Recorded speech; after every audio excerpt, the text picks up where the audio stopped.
I was gonna say, hi, Joey, but you're right here. Leslie's not here this week. So I asked Joey, my partner, to come join us for a 2-in review of Them on Amazon Prime. So welcome, Joey.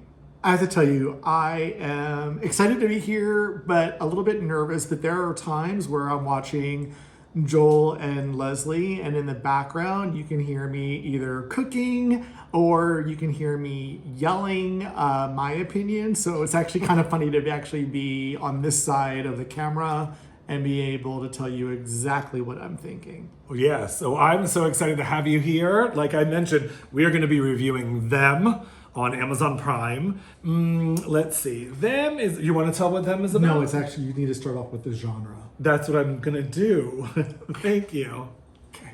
This show is a suspense drama that takes place in the 1950s during the Great Migration. It's about a black family that moves to an all-white neighborhood where the neighbors are far from welcoming.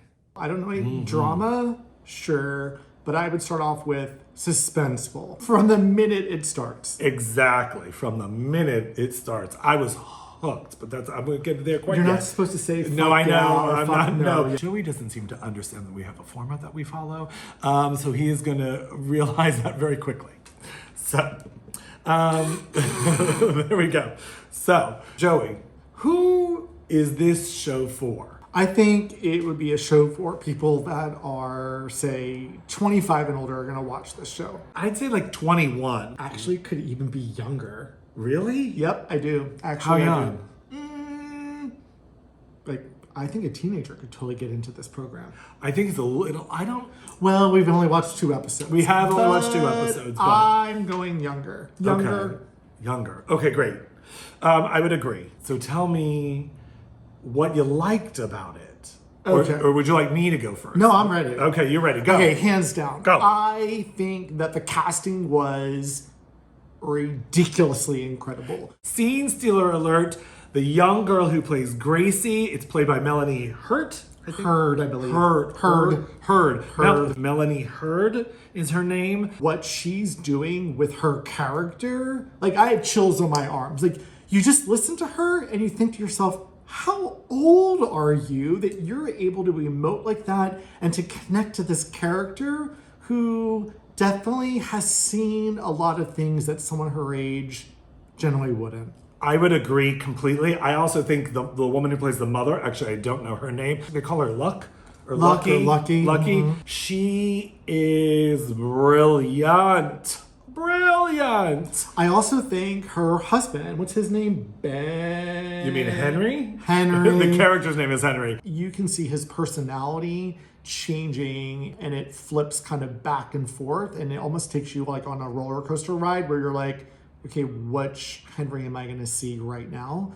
And that I think also is a testament to his ability to be a great actor. The woman who plays the neighbor, the across the street neighbor, I can't remember the character's name at the moment. Can you? Is it Betty? It's Betty. She's fucking spooky. I'm just gonna be honest. The way that she kind of like looks and everyone I think is a little bit kind of about Betty. People are scared of her. And Mrs. Kravitz of like Bewitched. Like newsy, one is like in everybody's business and gets other people to get involved. Again, it's in the 50s that there's a stereotype of that housewife Right. kind of like vibe. the perfect like housewife, but you know that there's so much drama that's happening behind their own house, but they're bringing it actually to the street. Exactly. I like that as well. I think it is more about race because it really makes me empathize more to black people in terms of what it was like. It's still like. Right, I was about to say that. And what it's still nothing like. has changed. It is what it's still like to live in white America, given what's going on in the climate in our own country right now And we're around race. And This it's is 70 years later. There's been some improvement, but I still think that watching it is actually horrifying to see how these neighbors treat this family. what I found interesting about this is the use of the word them. And that's what I find fascinating to me also. The title, them. Each family is using the word them. You've got the white family talking about them who've moved into their neighborhood, and you have the black family talking about them who are being racist, and there's different sides to the word them. The people that are behind the writing of the story, again, we only watched 2 episodes, but oh my gosh, I'm riveted to my seat. This television show is riveting. Riveting. You're absolutely glued to your seat. And there's not even a lot going on. But is it riveting though? But it is riveting. It's riveting. It's riveting. It really is. I'm Joey sometimes can fall asleep on television shows if they're not riveting. So my barometer to see how riveting something is if Joey is fully awake and paying attention the entire time and off of his phone. Right. Joey does work for a living and sometimes doesn't sleep really well. So at like 8:30, maybe Joey is a little tired. Okay.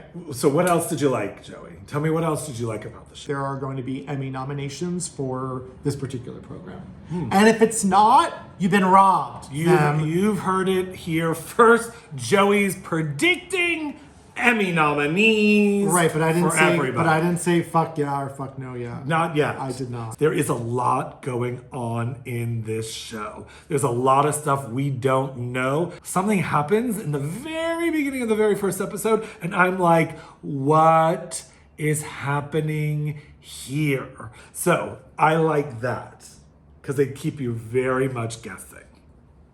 There you go. And there you go.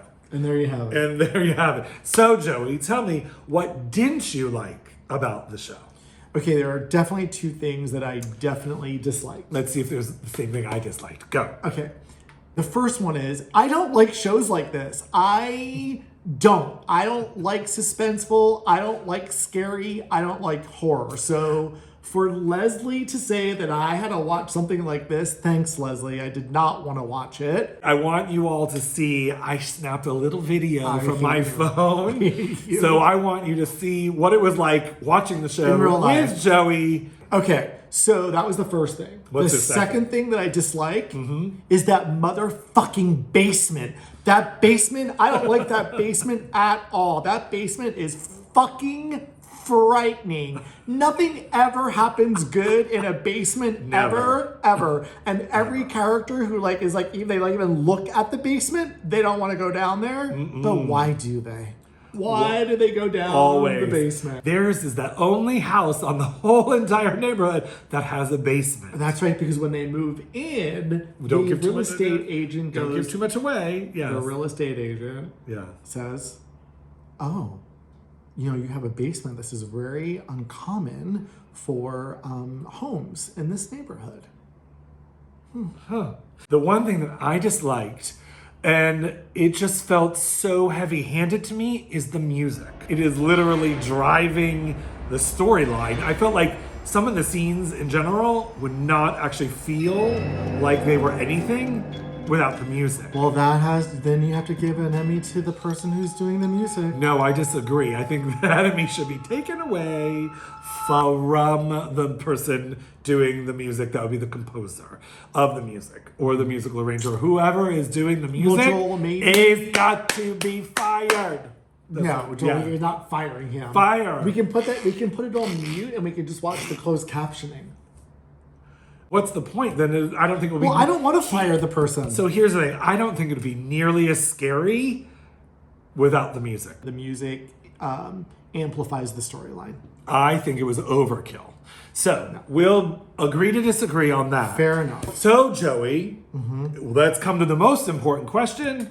Are you a fuck yeah or a fuck no? Normally, a show like this, I wouldn't even watch it. I'd be like, fuck no. But now that I've watched 2 episodes, I am such a fuck yes, fuck yeah, yes. You have got to watch this show. Really? Yeah, I want to watch them all. I know. Okay.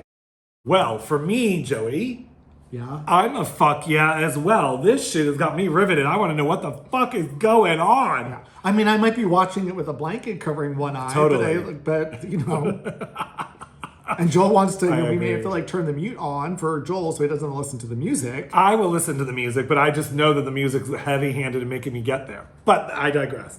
So, thank you, Joey, for joining me for your first, and hopefully not your last, 2 in review, where we reviewed them from Amazon Prime. Yep. You know what, Joey? I want people Yeah. to do what? Subscribe, like, And ring that bell. yes, sir. Ring that bell.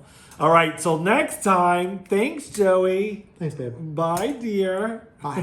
Bye, guys. Who likes, dislikes? Okay.